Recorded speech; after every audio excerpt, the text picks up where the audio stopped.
Hey you guys, I'm excited to bring you this RC car. Let's see what's in the box here. Here's everything that came in the box. About the size of my hand, a little bit smaller. Little on-off switch down there. Turn it on, you can see the lights go in there. Turn it back off. Pretty cool looking.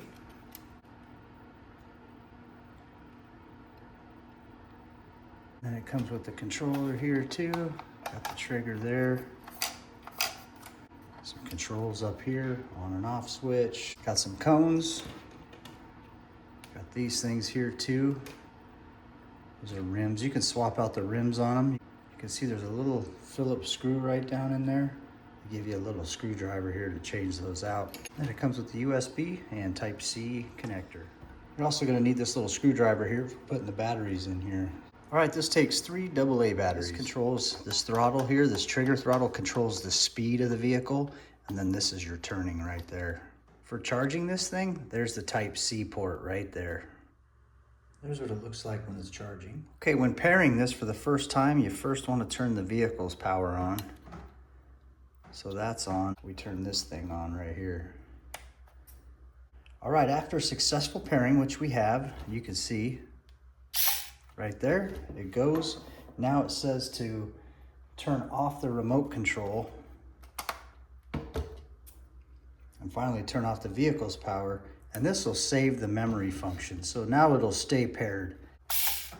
And I'm gonna go ahead and push the light button on the remote here. You can see what happens. It's pretty cool. Push it again. Got those kind of lights on it. Push the light button again.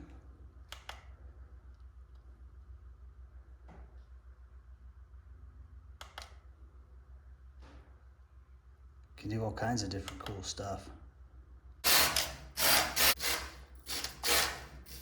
I'm just barely hitting the throttle there. See, it's got forward and it's got reverse. If the vehicle's not going in a straight line, which you can see it isn't, we're gonna go ahead and adjust the trim button. It straightens them up on the fly, right? It's doing it right now. See, now it's straight. I want to turn them to the left, trim it to the left. I'll just keep it straight, just like this.